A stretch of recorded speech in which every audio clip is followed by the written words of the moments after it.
bom dia Brasil, bom dia planeta. Rosaninha volta amanhã às 11 horas da manhã ao lado do Galo Jacó e o debate tá chegando.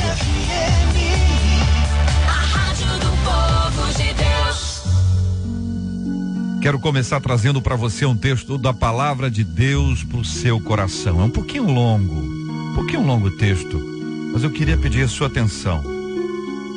Quem creu em nossa pregação e a quem foi revelado o braço do Senhor, porque foi subindo como renovo perante ele, como raiz de uma terra seca, não tinha aparência nem formosura, olhámo-lo, mas nenhuma beleza havia que nos agradasse.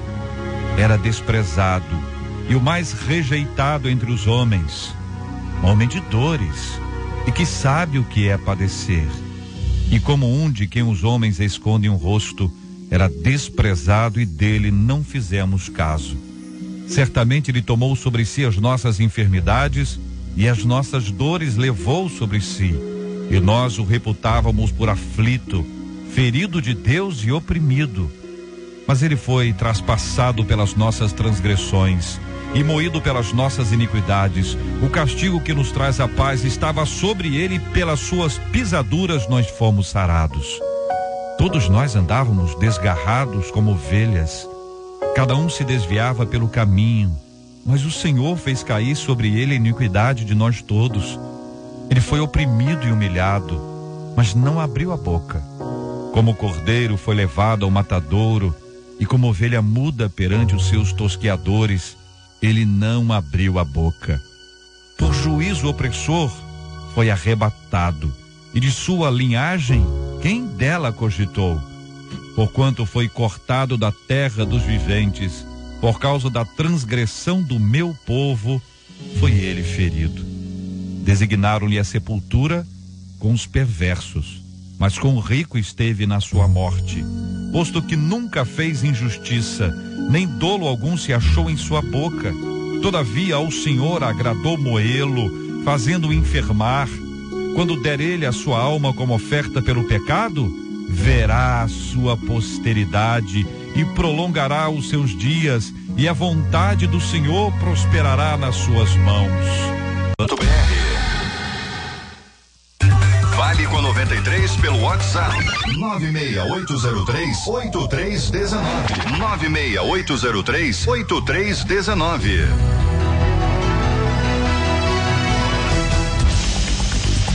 Marcela Bastos, muito bom dia. Bom dia, JR, bom dia aos nossos ouvintes, os nossos debatedores, a você que está em casa aí nesse feriadão acompanhando a gente. E eu já chego contando que tem gente que às vezes fica lutando no volante, JR, mas a notícia que ganhou hoje todos os jornais, vim impressionada com isso, é de um menininho de 8 anos, um americano. Ele aprendeu a dirigir sozinho no YouTube. Ele, olhando o YouTube, aprendeu a dirigir e olha o que ele fez. No domingo, por volta de umas 8 horas da noite, enquanto os pais dormiam. Foi à igreja? Ele pegou a irmãzinha de 4 anos, levou a irmãzinha para lanchar no carro do pai e da mãe que estavam dormindo. E ele foi dirigindo. Segundo o policial, ele dirigiu por 2,5 quilômetros até a lanchonete, aquela lanchonete famosa, aquele arco lá amarelo, que você conhece? Então, ele chegou lá, segundo o policial, ele obedeceu todas as leis de trânsito, dirigiu sem nenhum esforço, sentou lá na lanchonete, comprou o lanche dele, da irmãzinha, e estavam lá. Como é que isso veio à tona? Como é que descobriu? Porque um vizinho viu os dois sentadinhos no restaurante, lá na lanchonete, ligou para os avós, que chegaram em seguida. E aí a polícia já quer dizer que o vizinho ligou para os avós. É para os pais, ele falou assim, não tem jeito. Se essas duas crianças estão aqui sozinhas. De 8 e 4 anos, saíram para lanchar, ele dirigindo. Olha, certo. E o detalhe então importante vamos recapitular. Recapitulando, o menino tem 8 anos, a irmã tem 4 anos, ele aprendeu a dirigir assistindo vídeos no YouTube. Isso aí. E aí ele pegou o carro. Naturalmente, os pais não vão esconder a chave no garoto de 8 anos. Né? Pegou a chave do carro e entrou no carro. Eu tô aqui preocupada com a altura, como é que alcançou lá. É automático o carro, né? Não, mas tem que apertar alguma coisa. Vai ver, esses meninos de 8 anos agora são todos grandes assim? Não, tem jeito de botar um... Se eu alcanço lá, eu tenho menino de 8 anos. Que isso, minha gente! Bom, tá aí, a Marcela sempre contando uma história. Obrigado, Marcela. Essa é a 93, minha gente, com você nesse feriado, sexta-feira. Ei, sexta-feira abençoada. A BBC Brasil publicou uma matéria sobre os americanos que se voluntariam para assistir às execuções de condenados à morte. A lei dos Estados Unidos com pena de morte nos Estados Unidos é exatamente isso. Exige que cidadãos respeitáveis testemunhem execuções para verificar se ela foi conduzida da maneira como a lei determina. O processo de voluntariado do Departamento Correcional do Arkansas, eles trabalham exatamente assim. Então esse camarada lá do Arkansas, ele fez um pedido a voluntários que participassem e muitas pessoas se voluntariam. O que você acha desse assunto? Você teria coragem de ser um voluntário para ver a morte de alguém? Sobre a pena de morte, ouvinte, você é contra ou você é a favor? Quero ouvir sua opinião, hein? Uma canadense pediu um namorado em casamento durante um jogo de hóquei no gelo. A atitude virou notícia? A atitude virou notícia porque a moça fez toda a surpresa e na frente do estádio inteiro com muita criatividade. Ela se ajoelhou com um buquê de biscoito Doritos, que é o favorito do rapaz, e disse a célebre frase: "Quer casar comigo?" Depois do susto da surpresa, o rapaz disse: "Eu não tinha ideia. Eu fiquei chocado e surpreso. Ainda estou precisando tomar água." Ele aceitou ou não aceitou? Vamos saber se aceitou. E se tem patrocínio isso aqui. Criatividade à parte, perguntamos, na sua opinião, quem deve tomar a iniciativa para o casamento? O homem ou a mulher? Há coisas que, apesar da modernidade, não mudam nunca, ouvinte. O que você acha? Conta aqui, ouvinte. A situação tá tão grave que é isso mesmo? Achou, tem que... Hein? O que você acha, ouvinte? Conta pra mim. Qual a origem da Páscoa, minha gente? O que ela significa? Onde ela começou? Há algum inconveniente de comermos chocolate nesta época? Como explicar para as crianças que a Páscoa de Jesus nada tem a ver com um coelhinho? Quero ouvir a sua opinião e a sua participação. É agora aqui no nosso Debate 93. Você ouve Debate 93 com J.R. Vargas. Pastor Ricardo Pinudo é coordenador geral do Movimento Craques da Paz. Bom dia, bem-vindo, pastor. Quando a gente fala de Páscoa, qual é a referência que o senhor nos traz sobre a sua origem? Bom dia, J.R., bom dia, irmãos, toda a família 93. Deus nos dê a graça para estarmos nesse dia, um dia de muita identificação, né, com o cristianismo, muita representação. Que Deus nos dê a sua bênção.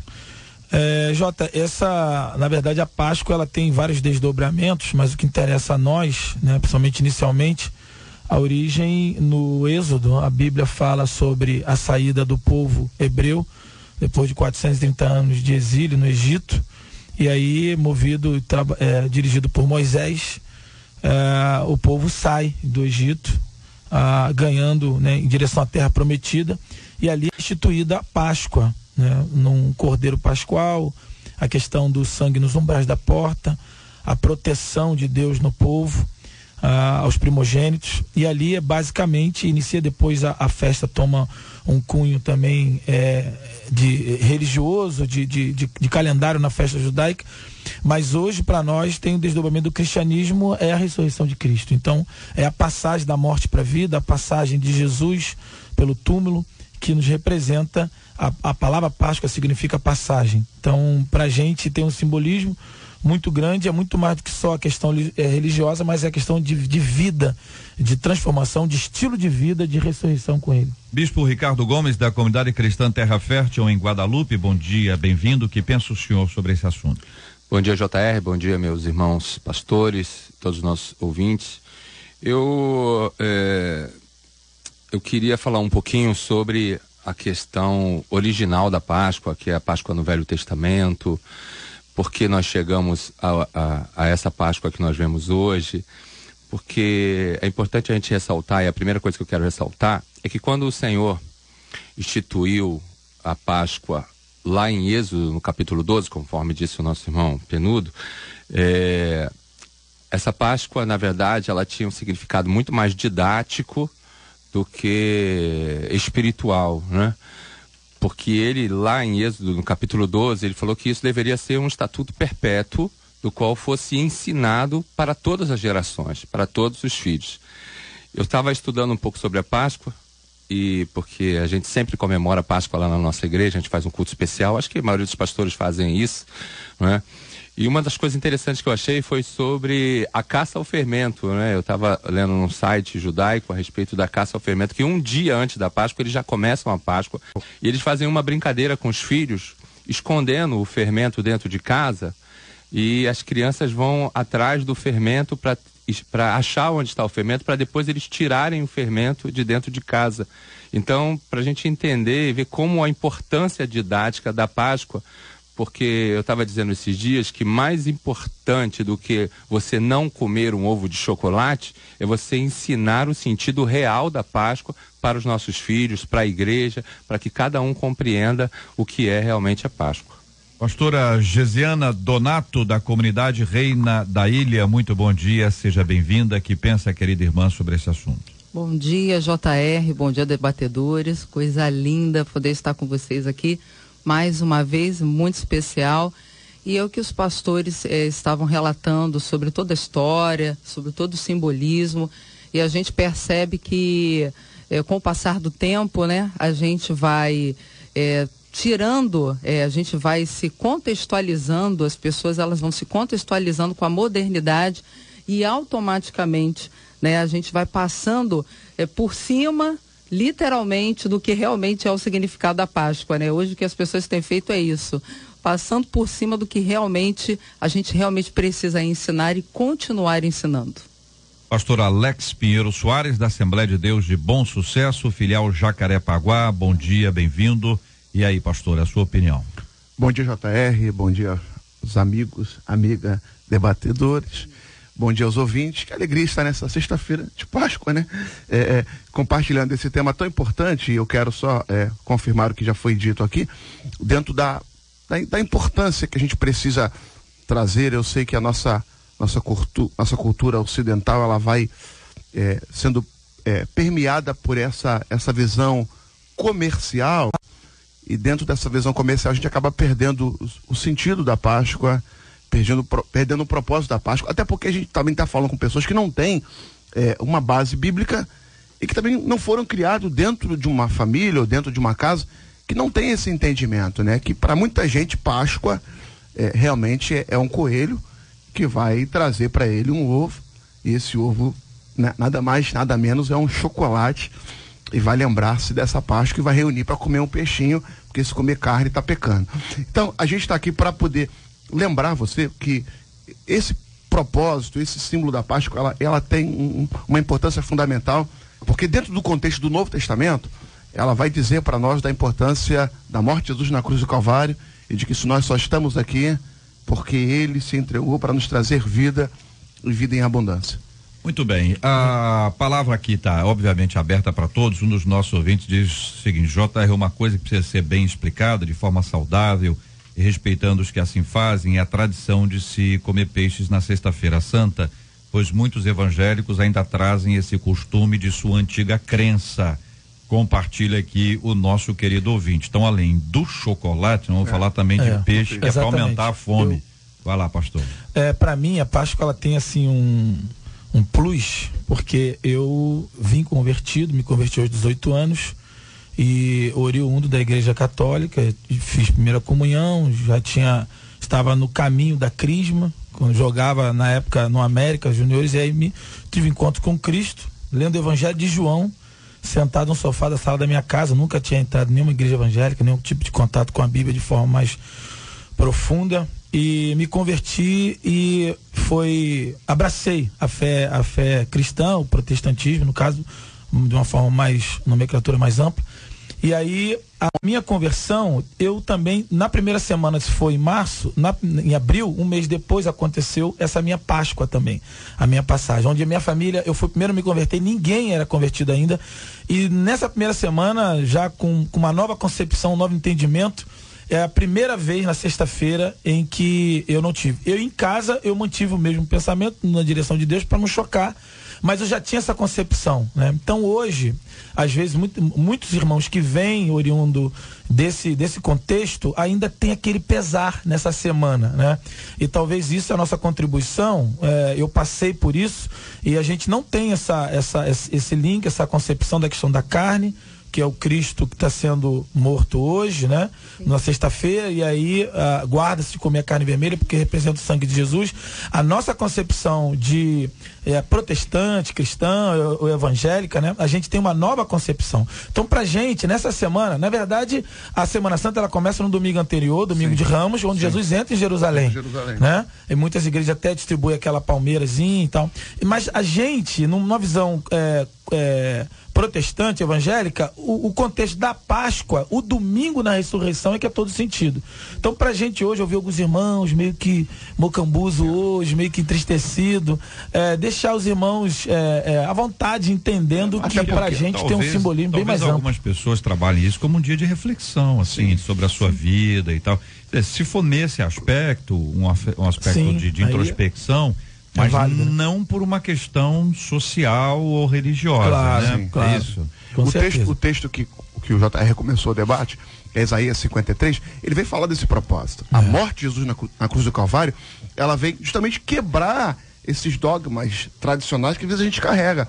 Então, é muito mais a celebração da ressurreição do que o pesar da morte, né? Mesmo que a sexta-feira se torne santa, por todo esse processo do Calvário, a gente entende que a morte ela vem para nos trazer vida, e a vida, como eu já disse aqui, ela é uma vida em abundante. Então é para celebrar comendo carne, comendo peixe, fazendo churrasco ou comendo um peixinho assado, que não faz mal para ninguém, e também não é pecado comer peixe, tá, meu irmão?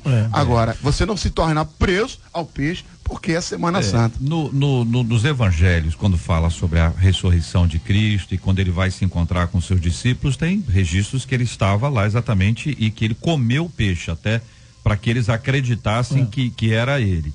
Esse link aí do peixe, da sexta-feira, só que aqui é ressurreição. Entendeu? Isso aqui é domingo. Já foi. Entendeu? Quer dizer, quando você fala do peixe aqui no texto bíblico, é o peixe na ressurreição. Até lá há um período enfim, imagina bem a inquietação que não estavam os discípulos naquela altura. Mas se você me permite, JR, eu queria que a gente entendesse, e os nossos ouvintes também entendessem, que a Páscoa ela é um contexto muito maior do que só o domingo da ressurreição, mesmo porque a Páscoa original, a Páscoa dos hebreus, ela na verdade ela é uma junção de 3 festas, né? A festa, o jantar da Páscoa, os 7 dias de pães asmos, que é a festa do pães asmos, e a festa da primícia. Então isso é a Páscoa, num contexto geral.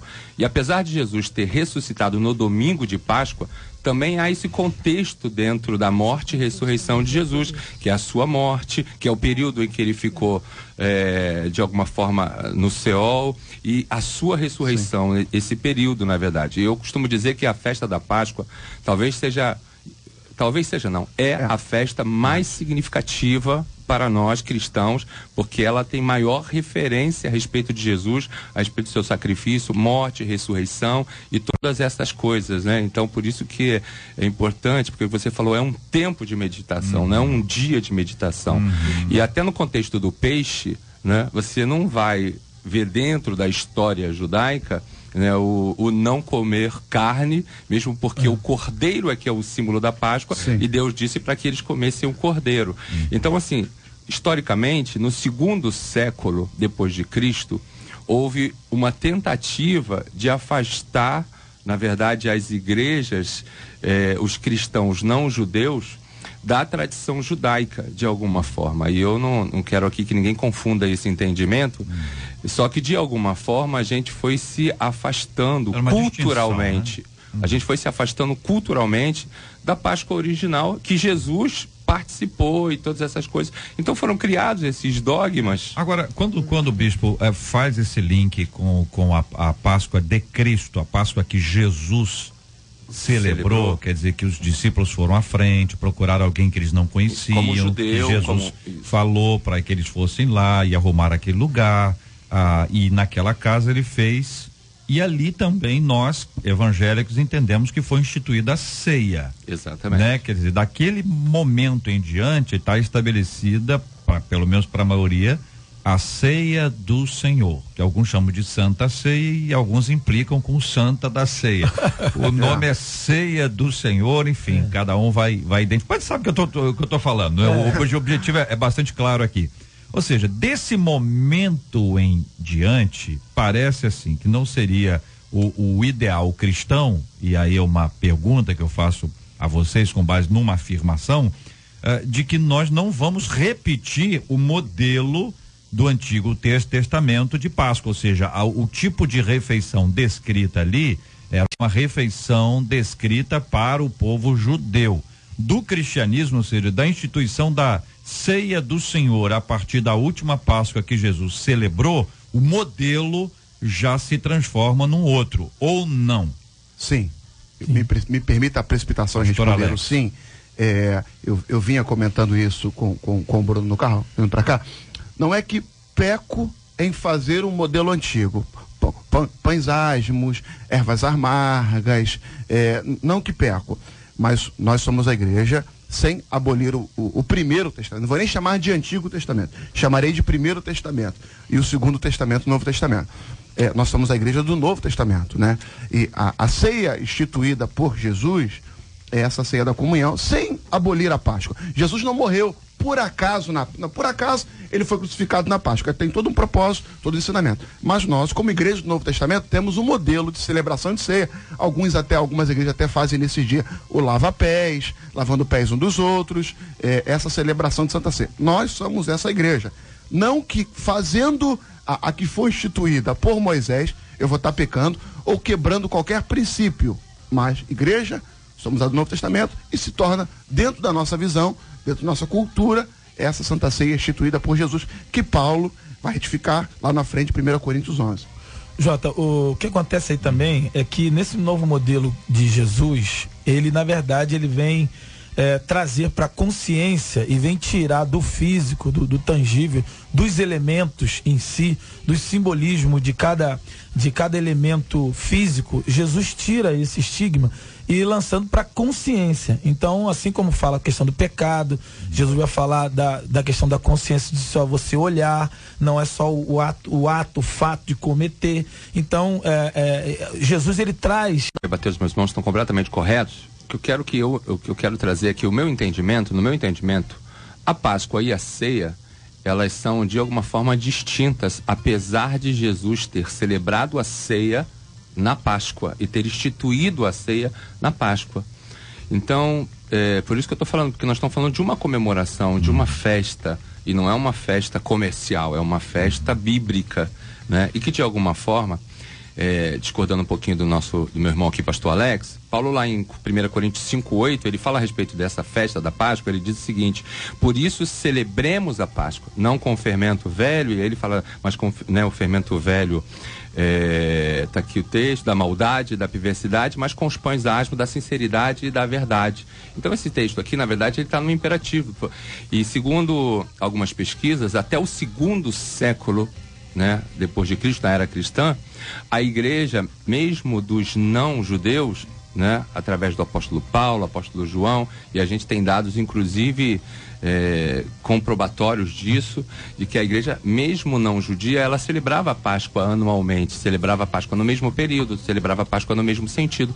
E depois esse decreto veio por um concílio através do bispo de Roma, dizendo que não seria mais celebrado a Páscoa como os judeus celebravam. Então eu não estou dizendo isso, é muito legal a gente falar sobre isso, porque a gente não tem que nem que condenar uma coisa ou outra, sim. Né? Porque são festas, porque a ceia a gente celebra todo mês na igreja, ou quando a gente quer.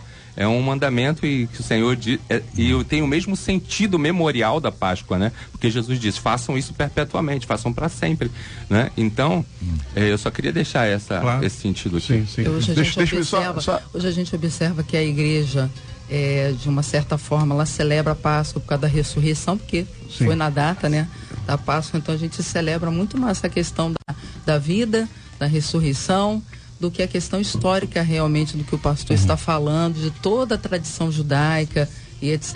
Então eu acredito que a ressurreição de Jesus, ela ficou, então foi um marco, né, na nossa vida, na nossa história. Então por isso que hoje a gente evidencia muito mais a Páscoa devido à ressurreição do que a tradição realmente do que significa lá no Velho Testamento ou no Primeiro Testamento. Eu acredito que a Páscoa ela tem todo o seu ensinamento, toda a sua origem dentro de um entendimento para o povo judeu. É o meu entendimento.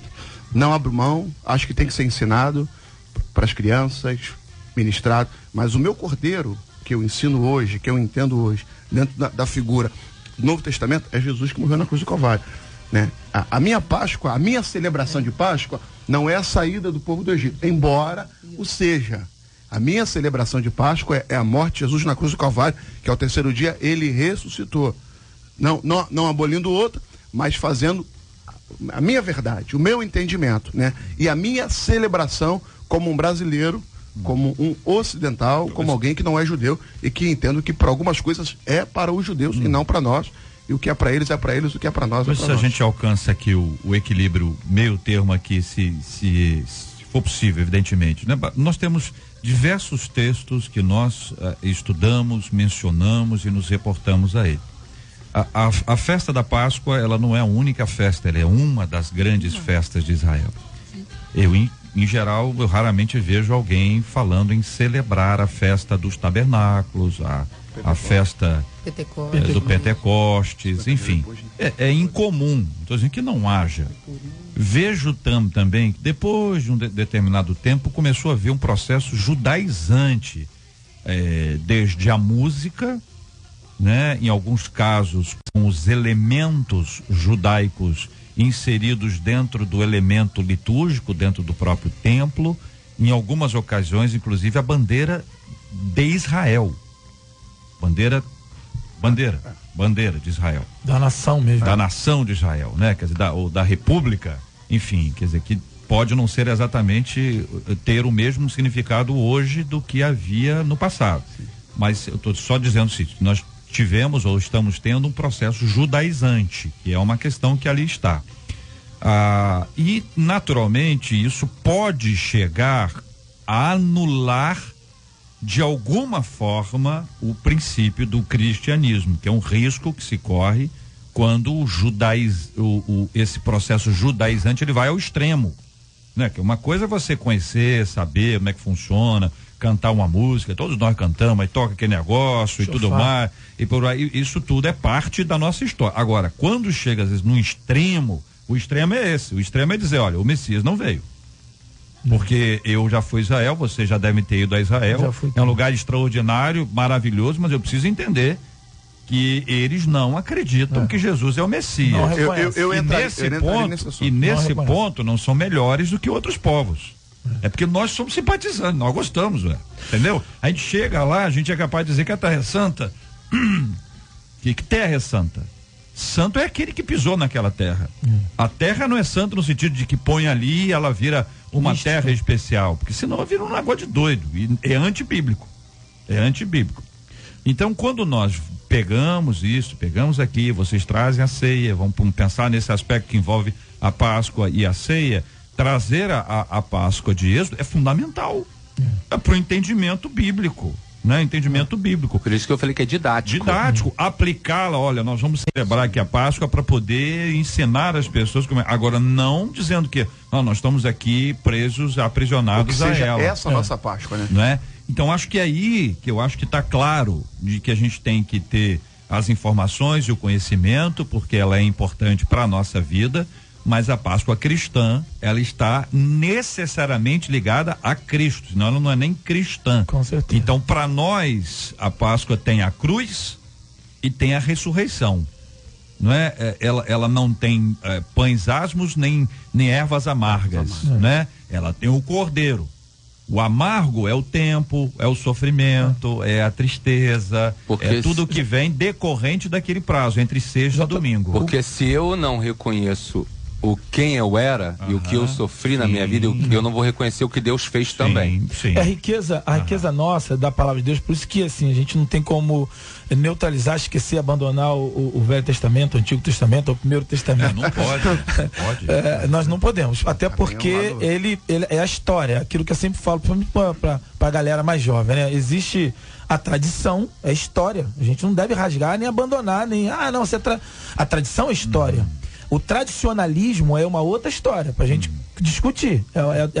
Mas é bom lembrar, agora, pastor Ricardo, que é a palavra de Deus. É a palavra de Deus. Então, o primeiro, o antigo, o velho. Palavra de Deus é a palavra de Deus, não é só um livro de história. Eu tenho, até porque a minha, embora me converti na igreja batista e tal, mas a minha talvez o meu histórico aí profético, eu sou um pregador que eu me policio, senão eu prego muito sobre o Velho Testamento. Eu consigo ver muito a graça, eu consigo. Jesus lá. Jesus, eu acho que na maioria das pregações são 70% no Antigo Testamento. Claro, porque assim, creio que a grande riqueza nossa é a contextualização do Evangelho. A gente pegar o que acontece, a história, a passagem, contextualizar, botar hoje a nossa referência, o que representa, né? Para nós, os crentes, os evangélicos, a Páscoa hoje. Muito bem. Pergunto aos irmãos, varrer a casa hoje e amanhã, alguma dificuldade? Não, dificuldade tem, porque é ruim a beça, né? Varrer é uma coisa que... porque é feriado, né? Mas por causa da data... Tem algum problema? Tem um ouvinte aqui consultando. Geralmente faça sua faxina mesmo. Comer o chocolate tem problema nessa época? Não, nenhum problema. Ainda que seja em formato de coelhinho? Nenhum problema. Nenhum problema. Desde que entenda que é um ovo de chocolate e não um ovo de Páscoa. Só uma restrição nutricional, né? Ok, muito bem. 11h37 no Rio. Primeiro e segundo dia também.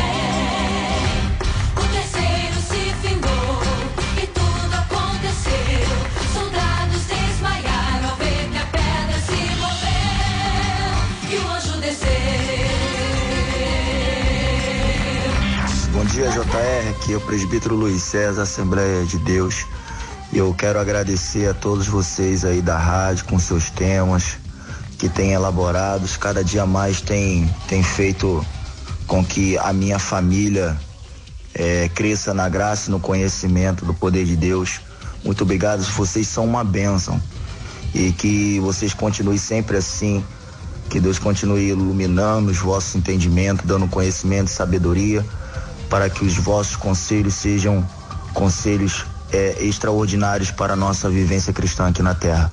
Muito obrigado, que Deus abençoe a todos. A paz. Amém, meu querido Luiz, que Deus abençoe a você, presbítero. Deus abençoe o senhor e a sua casa. Muito obrigado pelo carinho, pela sua audiência em tudo. Louvado seja o nome do Senhor. Este é o Debate 93, com J.R. Vargas, na 93 FM. Já pensaram na possibilidade aqui de se voluntariarem para assistir à condenação, à morte de alguém? Uma coisa comum nos Estados Unidos, vocês já viram isso em filme? A pessoa vai lá, fica atrás de um vidro para acompanhar se o procedimento determinado, às vezes a cadeira elétrica, especialmente em filme, é o que a gente mais vê, é isso, né? Cadeira elétrica, tem um telefone que o governador pode absorver o camarada na última hora e fica aquela expectativa e tudo mais. Eles fazem isso nos Estados Unidos, eles pedem voluntários para acompanharem isso. Algumas pessoas evidentemente vão, porque tem uma regra em relação a esse assunto. Pergunta número 1, você teria coragem de ser um voluntário para ver a morte de alguém? E número 2, você é a favor ou contra a pena de morte? Então, vou pedir aos nossos ouvintes para participarem conosco. O nosso WhatsApp está aí, 96803-8319, 96803-8319, e perguntar: que pensam os nossos queridos debatedores sobre esse assunto? Eu acredito que só Deus tem o poder de tirar a vida. Eu sou contra a pena de morte. Pesquisas já foram declaradas que em países que existem a pena de morte, os crimes não diminuíram, as violências não diminuíram, e é estarrecedor ver alguém que vai ser voluntário para ver o outro morrer, né? E o que eu acho engraçado aqui na informação é que a informação diz o seguinte: depois você se acostuma. E é uma verdade. Infelizmente a gente se acostuma hoje com a morte. A gente liga a televisão e aí fala assim: 3 morreram no lugar tal. E quando a menina termina de noticiar a morte, ela fala assim: futebol. Falou da morte, agora vai falar do futebol. E a gente vai se acostumando com essa questão de ver a morte reinando, dominando, quando só Deus tem o poder de tirar a vida. Deus dá a vida, Deus tira a vida, e é estarrecedor, é preocupante ver alguém que se acostuma em ver o outro morrer, ou está ali para ser um voluntário, uma testemunha da morte de alguém. A pessoa, ela acaba se voluntariando e o que se faz convencer? Ela lê o histórico daquela pessoa para que ela crie realmente, sim, em relação ao ser humano que vai ser executado ali, ela cria... Um senso de justiça, né? Um senso de justiça, como era anticamente, deve, né? Ganhar alguma coisa. Benefício de um dia de folga. Aí a pessoa já vai ali e não há um pesar, porque a pessoa que se voluntaria para isso, ela com certeza já vai na expectativa de que tem que morrer mesmo, porque humanamente falando, você assistir o outro é muito cruel. Então a irmã também é contra a pena de morte. Sim. Eu sou contra a pena de morte e não iria, né? Claro, obviamente não me voluntaria para ir ver uma execução. Vai aonde hoje? Eu vou ao cinema. E você? Eu não vou ver a morte, depois eu passo lá. Vou ver a morte, depois eu passo lá. Jota, mas o que acontece aí é o seguinte, o que muitos defendem é que alguns argumentos que dizem que a pena de morte, algumas figuras públicas até conhecidas, que a pena de morte já existe, só que está em poder dos bandidos, né? Que ele determina se vai morrer ou vai viver.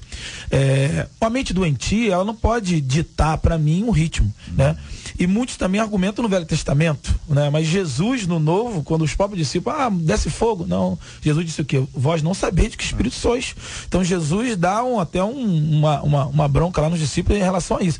A nossa, enquanto crente, servo de Deus, nós temos que entender que não há pecado, não há crime que não possa ser recuperado. Então, o que eu já fiz trabalhos em presídios algumas vezes, quando trabalhei como missionário, missões urbanas aí na Convenção Batista Carioca, e o que a gente viu é o seguinte, que víamos muita gente se recuperando. O que eu vejo é que o governo, o Estado, a sociedade tem um sentimento muito amplo de punir e não de recuperar. Mas, a nossa política carcerária, ela é falida porque estamos cada vez mais preocupados em punir e não em recuperar o cidadão. Mas eu vejo isso também pela forma como o tráfico hoje atua, trabalha, e aí a gente se vê como refém, né? Daquele que rouba, sim, daquele que mata, que a gente carrega esse senso de justiça quando vê alguém morrendo. Isso aí, merecia. Tinha que morrer em filmes, mesmo, né? Em filmes, torce por ele. A rede social é engraçado, quando você vê alguém sendo preso, sendo lixado, e aí os comentários são, isso aí, tem que apanhar mesmo, tem que matar, tem que exterminar essa praga, porque a gente vem sendo açoitado por isso, infelizmente, por um governo que hoje em dia está falido, uma polícia que não tem o seu poder, que deveria se ter, e a gente carrega isso dentro de nós. E a gente entende que tem que morrer mesmo para poder eliminar. Esse aí é o mal. Então, eliminando o mal, vai ficar o bom. Vai ficar o bom.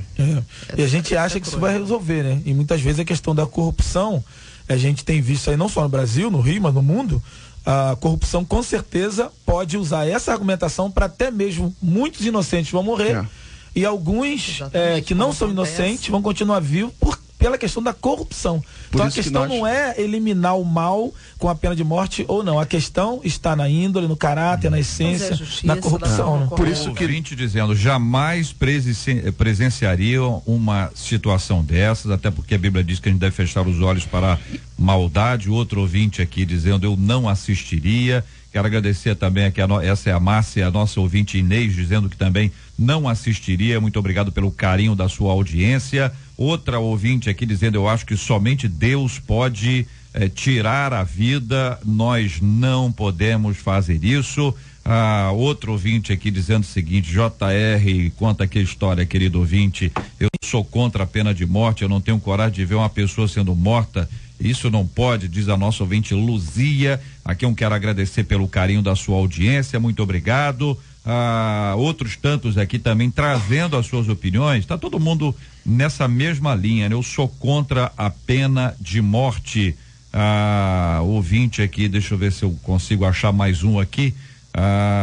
Sou contra, pois só quem tem o direito de tirar a vida é Deus. Um ouvinte está em Areia Branca, no Rio Grande do Norte, acompanhando a gente, o Tuan. Muito obrigado, meu querido, pela sua audiência, Janderson Tuan, e a todos mais acompanhando a gente nessa linha. Tem impressão que a maioria está desenvolvendo isso aí. O que acontece, vocês foram claros aqui, é que com o passar do tempo, com o grande desenvolvimento da injustiça, as pessoas acabam assim, enchendo a paciência, né? E alguns dizem não tem jeito. Mesmo. Não é? Alguns dizem. A vontade que a gente tem é de dizer que é a favor, né? É mais ou menos assim, ó, se explodir aquilo ali, tá tudo resolvido e tal. O sentimento que é, né? Mas não é, na prática não pelo deve menos ser. Você veja que esse senso de justiça própria, ele vem lá da Babilônia, da lei de Talião, né? Que é olho por olho, dente por dente, e Jesus faz referência disso lá em Mateus, quando ele diz, vocês dizem olho por olho, dente por dente, mas eu digo que quando alguém bater na tua face, você dá o outro lado, ou se rasgar a tua túnica, você entrega. Então, assim, Jesus vem nos ensinar exatamente que a justiça, ela cabe às autoridades, não a nós, né? A nossa justiça pessoal, ela vem de Deus. Então, a gente, não é lícito a nós, né, de alguma forma, tá presente ou achar de alguma forma natural a morte de um semelhante, a morte do ser humano. Isso está muito claro também, Jota. Se tornou banal. Quando o Pedro corta a orelha direita de Malco, né, querendo fazer justiça com as próprias mãos, no momento de guerra ali, bélica, né, literalmente, e Jesus repreende e diz para ele guardar a espada. Se fosse qualquer um de nós hoje, ia falar assim, pô, se cortou a orelha, com certeza. Não, tá vindo para matar, né? para pegar. Dizem até que ele errou.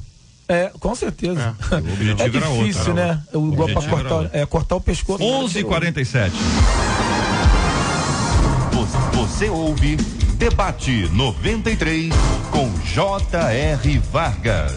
Uma canadense pediu namorado em casamento durante um jogo de hóquei no gelo. A atitude virou notícia porque a moça fez toda a surpresa e na frente de um estádio inteiro, com muita criatividade, ela se ajoelhou com um buquê de biscoito Doritos e disse a célebre frase: quer casar comigo? Depois do susto, da surpresa, o rapaz disse: eu não tinha ideia, eu fiquei chocado e surpreso, ainda estou precisando tomar ar, diz aqui o nosso ouvinte. Criatividades à parte, diz o ouvinte, diz a pessoa lá, o noivo lá, né? Criatividade à parte, perguntamos, na sua opinião, quem deve tomar a iniciativa para o casamento, o homem ou a mulher? Há coisas que, apesar da modernidade, não mudam nunca. Eu pergunto aqui aos nossos queridos debatedores, ouvindo a opinião de cada um deles aqui. Eu penso que ele precisou tomar ar, né? Deve ter ficado surpreso, porque ele perdeu uma grande oportunidade de ter feito o que ela acabou fazendo, né? Então aí ele ficou constrangido ali, mas Ela é grande. Então ele precisava realmente tomar ar mesmo. Então, assim, entendeu? Eu acredito que ela já gerou tantas expectativas e não houve, então pegou a oportunidade, estava a bola quicando no gol e marcou. Então eu sou super a favor. Ela criou isso aí, né? Ela foi pro estádio, pro campo, estádio com ele, pro hockey, que é uma coisa que o hockey, que ele gosta do hockey. E é muito famoso no Canadá, né? Que é sobre patinho. Sobre gelo, gelo. Né? E aí fez o negócio de buquê. Esses dias eu vi aqui na internet um de coxinha. Eu acho que isso pode. Eu achei legal. Americano, né? Bolo de coxinha também. Não, um buquê. Tem muito de marshmallow, né? De marshmallow. Marshmallow. Aí ela fez isso aí. Bom, enfim, são duas coisas que ele gosta e aí ficou a dúvida se ele também gosta dela. Ele não respondeu, né? Na matéria disse que ele respondeu? Ele aceitou.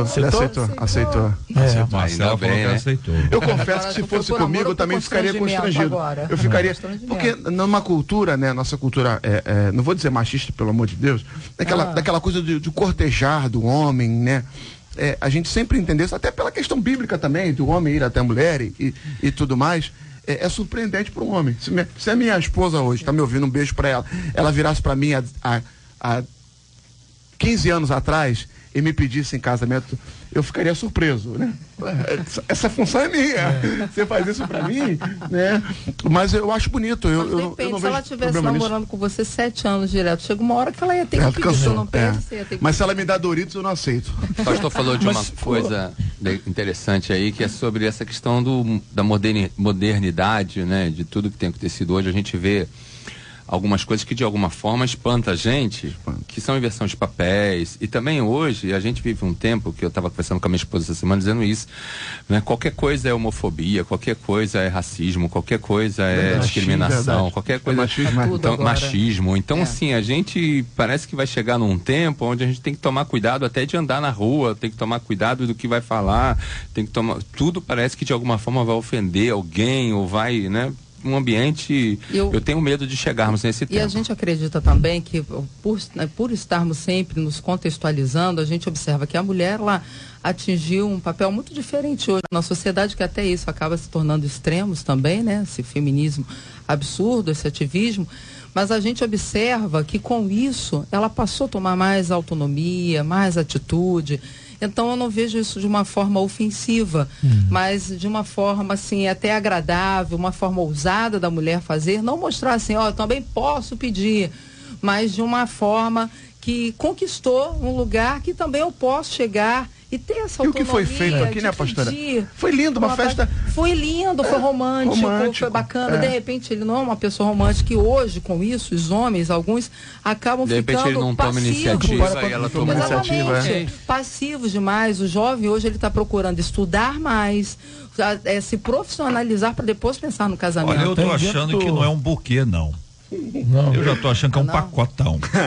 Porque é um pacotão, rapaz. Ela botou uma fita. Bastante Doritos, entendeu? Mas o fato é assim, o camarada estava sendo entrevistado dentro do ginásio e por uma daquelas enquetes que tem nos intervalos, e aí, mas era esse o esquema, ela veio de trás e aí pega ali o microfone e fala pro camarada, diante das pessoas todas. O que acontece, assim, que às vezes, até pela formação... As mulheres gostam disso, gostam não, pastora? Gostam. Dessa coisa, assim... pública. Gostam, a mulher ela tem, né? Nem todas, né? Não, de que o homem assuma publicamente, ou seja, se fosse o oposto, as mulheres achariam ótimo. Ah, lindo. Mas eu já ouvi aqui, nessa mesa aqui hoje, que se fosse o oposto, talvez não teria fosse. trazendo constrangimento. Eu entendo que se fosse o oposto, que é um direito, pela essa cultura do... Mas eu acho bonito, nada contra, eu acho bonito. Eu imagino no Maracanã, lotado, minha esposa pega o microfone, meu amor. O que acontece é o seguinte, cara, o perigo que acontece aí, até na formação aí da estrutura, né, humana dos dois, na estrutura de personalidade mesmo, que eu digo, entre o homem e a mulher, porque é a diferença, né, as estruturas são diferentes. Então, geralmente o homem, quando dá um bote assim, ele já está 100% convicto, até por ela já falando e tal, então a coisa acontece. Geralmente... Ela vai falar não ali, cara? Realmente, ela coloca numa situação que ela tem que ter muita convicção, muita certeza, e geralmente os casos que eu vi, eu não vi a reação dele, mas quando é o homem fazendo, a mulher chega, chora, tipo assim, até que fim, né? E eu não sei se pra mulher tomar uma decisão dessa, se teve realmente essa convicção de que realmente era o tempo e tal, e se era o tempo, por que ele não fez? O ouvinte dizendo, acho que esse camarada não estava querendo casar, ela fez isso para ele não conseguir se esquivar. Termina dizendo, terrível essa menina. Olha aí, minha gente. E agora, o que faz? E aí ele foi por constrangimento ou por amor? Agora esse aí. Eu achei engraçado isso, né? O homem nesse instinto caçador, quando ele quer, quando ele dá o bote, né? É difícil de um homem estar na... O que será que ele não fez? Então, o complicado é isso. O que eu digo é o seguinte, a probabilidade de haver um equívoco... Pelo jeito que vocês estão colocando aí, vocês estão dizendo que existe uma regra. A regra é o homem toma iniciativa. É uma regra, Jota, mas tem exceção. Toda regra tem exceção. A gente está contextualizando. Mas o percentual é muito alto. As mulheres estão mais alcançando o território, elas estão avançando. Estão alcançando. É o seguinte, existe uma questão machista, existe questão feminista. Não estão falando nem de uma coisa, nem de outra coisa. Não. Então existe o princípio, está estabelecido que o homem toma iniciativa para namorar alguém, para casar com alguém, quem pede é o homem. Está na Bíblia isso? Não. Em nenhum momento cabe ao homem. Sim, cabe ao homem. Provedor, cabeça. Tome o homem, a sua mulher. Tome o homem, a sua mulher. E serão os dois numa só carne. Mas parece que, pelo que eu vejo da reação dos queridos irmãos aqui, não há essa lei, um preceito que tem que ser isso. É uma coisa da nossa cultura. Exatamente. Que muda com o tempo. É isso? Então, então não há problema da menina tomar iniciativa. Nenhum. Mas todos nós achamos estranho. Então, o ato é isso? E é estranho quando a gente vai analisar a estrutura de ambos. Um homem, por exemplo, e aí não é só aqui no Brasil, é o homem ser humano, né? A probabilidade do homem se sentir agredido com essa ofensiva, ela é muito alta. E se ele tem... Agredido, pastor? Uma questão cultural. Não, então, exatamente. Não, cultural, mas estrutura do homem também. Como diz o meu pastor Jair. Quando o homem quer, ele tem essa iniciativa, ele dá o passo. Quando ele não deu passo, a pergunta é, será que ele quer? Mas é por isso que eu tô falando. Aí toda regra tem exceção, mas há de convir que o percentual é muito alto. É porque às vezes ele pensava da seguinte forma, vou pedir em casamento, porque daqui a um ano eu tenho que casar, eu já tenho que estar com casa, eu tenho que estar com tudo.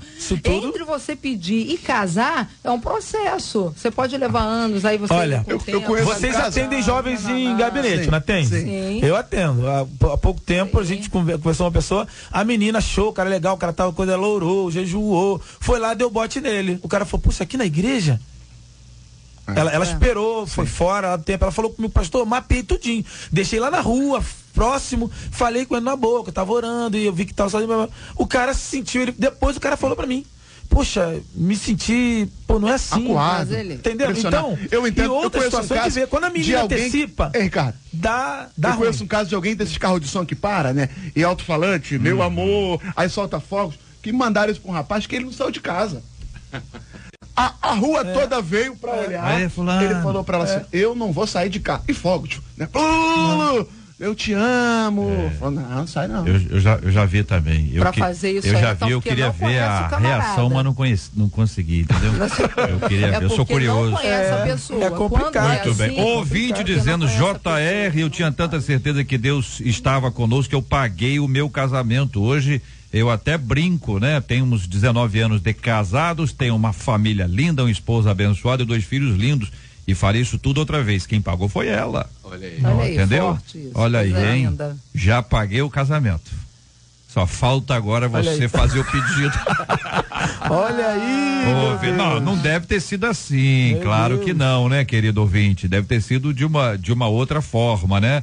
De uma forma assim. Aí depois vai reclamar que ele não troca a lâmpada, que ele não muda. Não, mas peraí, tá casado há 200 anos aqui, já falou que tá muito bem. Se nós mulheres não tomarmos iniciativa, não acontece nada. Comigo foi assim. Às vezes a culpa não é das mulheres, às vezes a culpa é dos homens. Então, eu tô falando, as mulheres estão mais ousadas. Os caras meio... porque tem muito homem que, não é? Tem pessoas... Na verdade tem mais mulher do que homem, né, Jota? Tem pessoas ousadas. Igreja, então, e tem pessoas o que é o oposto de pessoa ousada? O que é um antônimo de uma pessoa ousada? Tímida, né? Então tá bom, então vamos ficar com essa palavrinha bonita. Vamos ficar com essa palavrinha bonita. Por exemplo, a menina lá, ela foi ousada, mas ela não percebeu se quando ela estava cortejando, havia uma recíproca do cara pra ela. Então, que é isso, mas ela achava que tinha, né? Porque se tu pisca e a pessoa não pisca, deu ruim. Aí então, mas ela entrou aquela festadinha que tinha. Olha, a nossa ouvinte que afirmou, se nós mulheres não tomarmos iniciativa, não acontece nada, comigo foi assim, acrescenta. Ela diz, eu comprei as alianças e pedi em namoro. Com 4Ks. KKKK. Você sabe que tem uma diferença. 1K, 2Ks, 3Ks e 4Ks. É mesmo? É de 5 em diante tem outro significado. Eu já falei sobre esse assunto aqui. Não estava ouvindo não nesse dia? Não, nesse dia não. Nesse dia, então, como não há mais tempo, não vai dar tempo de explicar. Então tá aqui 4Ks e tá no digitando. Ouve, digita rápido. Sim. E ai dele se não aceitar. Piorou, hein? Piorou, porque ele é medroso. Olha aí. E encerra com 5Ks. Olha aí. Agora é o seguinte, deixa eu retomar aqui que eu apertei um botão errado aqui. Agora o negócio ficou mais grave. Com 4Ks já era grave. Com 5Ks, meu Deus. Você ouve Debate 93 com J.R. Vargas. Muito bem, vamos agradecendo aqui os nossos queridos debatedores participando conosco do Debate 93. Pastor Ricardo Pinudo, obrigado. Jota, eu que agradeço a oportunidade de estar aqui e eu quero fazer um convite aos nossos irmãos, agradecer, mandar um abraço primeiramente aí à nossa amada igreja PIB do Recreio, a galera lá, pastor Wander, presidente da igreja, e dizer que na segunda-feira teremos um grande encontro, Craques da Paz, e estará conosco o Diego, jogador do Flamengo, que infelizmente está tendo dificuldades aí. Tá operando hoje amanhã, amanhã eu falei com ele, mas a gente vai estar montando um esquema aí para que ele possa estar com a gente aí e também não ser prejudicado nesse processo dele, tá bom? Convidar você para você curtir lá a nossa página, Craques da Paz, entra lá, curte, você vai receber também os nossos anúncios aí, tá bom? Deus abençoe a todos. Ouvinte muito aqui, obrigado. Pastora Gesiana, muito obrigado, viu? Gessiana, muito obrigado. Ouvinte dizendo, JR, eu levei 13 anos para casar. Quando eu cansei e terminei, ele resolveu casar. Hoje temos 13 anos de casados, conta aqui a nossa ouvinte. Talvez não vale a pena correr o risco. E tem alguns que vão dizer amém, mas está aqui, forte, mais um registro. Forte isso, hein? Mas agradecer a todos os queridos, foi muito especial estar com vocês. Jota, sempre especial estar com você também. Obrigado. Os queridos ouvintes, um abração para toda a comunidade reina lá da Ilha do Governador, que a gente ama muito. Nossos filhos, e tem uma princesa, hoje está fazendo 15 anos, a gente teve o prazer de orar pela mãe, ela engravidou, e hoje nós vamos estar fazendo lá, dando esse abraço a Luíse. Um beijo no teu coração, minha princesinha, fruto de um milagre, Deus te abençoe. Pastora um abraço Alex a todos. Pinheiro, obrigado, um abraço, querido. Obrigado, JR, obrigado aos debatedores, queridos, uma oportunidade de Deus estar aqui, e mandar um beijo para nossa igreja, a mais nova igreja, DB Jacarepaguá, ali na Jeremário Dantas 634. Domingo agora nós vamos ter uma celebração 19 horas, adorando ao Senhor. Nós vamos estar com o nosso coral de Páscoa lá e celebrando a nossa ceia. Então você que está nos ouvindo é o nosso convidado para estar ali, a DB Jacarepaguá. E todo um beijo para esse povo lindo, o Bruno que está aqui nos acompanhando, e toda essa igreja ali em Jacarepaguá. Ore por nós, Deus tem coisas lindas para fazer ali. Bispo Ricardo, obrigado, um abraço. Também agradecer a todos, a você, JR, a Marcela, meus irmãos pastores, e mandar um beijo também para minha família e também para toda a comunidade cristã Terra Fértil lá em Guadalupe. Maravilha, nós vamos orar juntos agora, queridos e amados ouvintes. Pastor Ricardo vai orar conosco, vamos apresentar o tema de hoje diante de Deus em oração, vamos apresentar a vida dos nossos queridos e amados ouvintes, como temos orado todos os dias pela cura dos enfermos, consolo aos corações enlutados. Quero dizer a você que hoje é sexta-feira, mas tenha fé, o domingo vem aí, daqui a pouquinho eu vou veicular aqui uma mensagem que fala sobre Jesus Cristo, que é a razão da nossa Páscoa, e você vai acompanhar com a gente logo após a oração, antes do encerramento mesmo, essa mensagem que tem a ver com Jesus Cristo, é o nome dele. Diante dele todo joelho se dobrará e toda língua confessará, dizendo que Jesus Cristo é o Senhor, ele é a razão da nossa vida e a razão da nossa fé. Pai, nós queremos te louvar, te bendizer nesta manhã, pela tua graça liberada sobre nós. Pedimos a tua bênção sobre cada ouvinte, sobre cada família, sobre cada pessoa que agora alcance dessa voz. Que o Senhor possa visitar, que o Senhor possa trabalhar nos corações, nos corações enlutados, nas pessoas que estão com enfermidades, passando por lutas, dificuldades, que nessa sexta-feira, onde nós refletimos sobre a morte de Cristo, possamos entender que no domingo a ressurreição dele é real na nossa vida. Pai, gera uma vida de esperança em cada ouvinte nesta hora. Te pedimos no nome de Jesus Cristo, hoje e sempre. Amém e amém.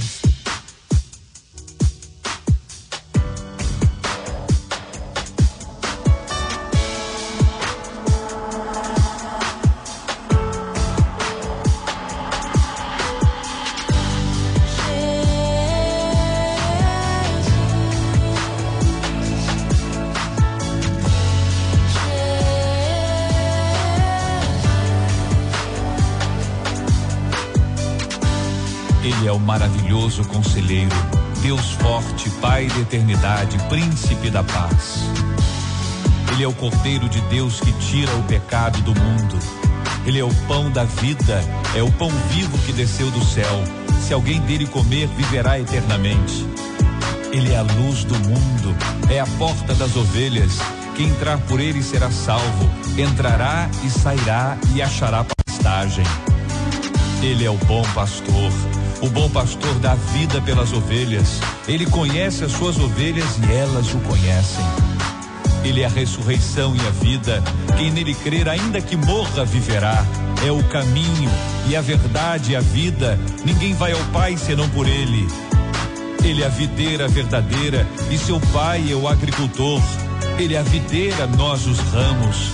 Quem permanece nele, esse dá muito fruto, porque sem ele nada podemos fazer. Ele morreu, ressuscitou, está à direita de Deus e também intercede por nós. Ele nos deu vida, estando nós mortos nos nossos delitos e pecados.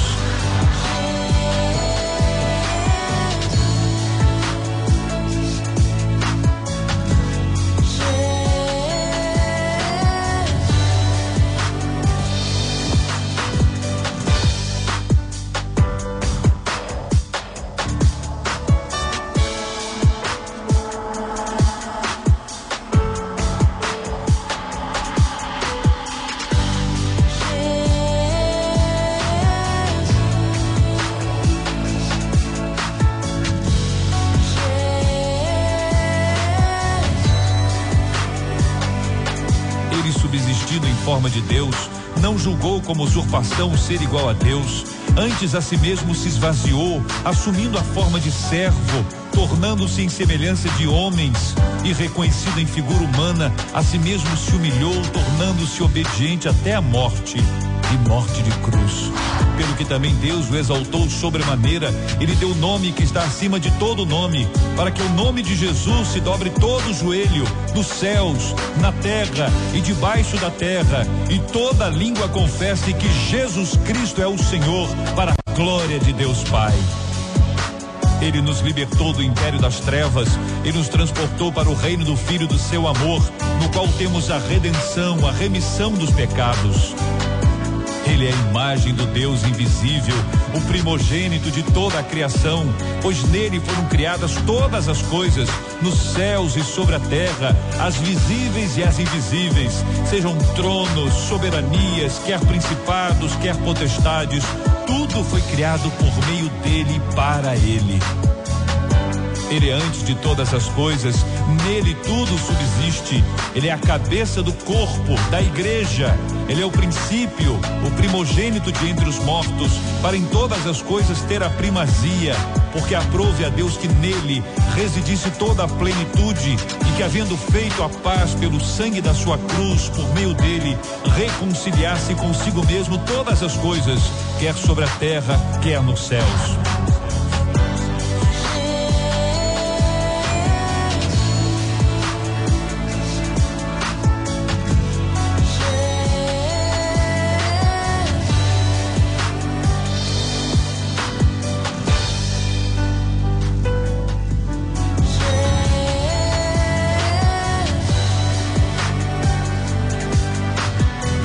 Ele foi manifestado na carne, justificado em espírito, contemplado por anjos, pregado entre os gentios, crido no mundo, recebido na glória. Ele é o resplendor da glória e a expressão exata do ser de Deus, sustentando todas as coisas pela palavra do seu poder.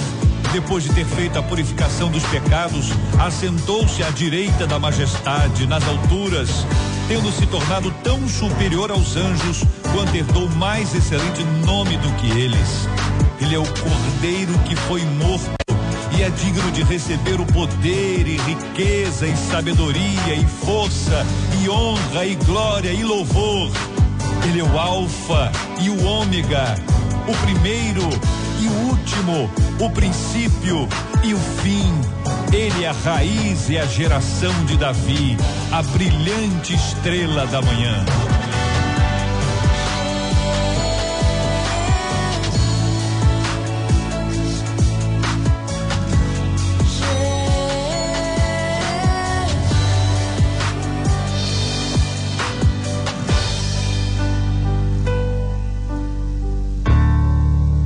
Que Deus te abençoe.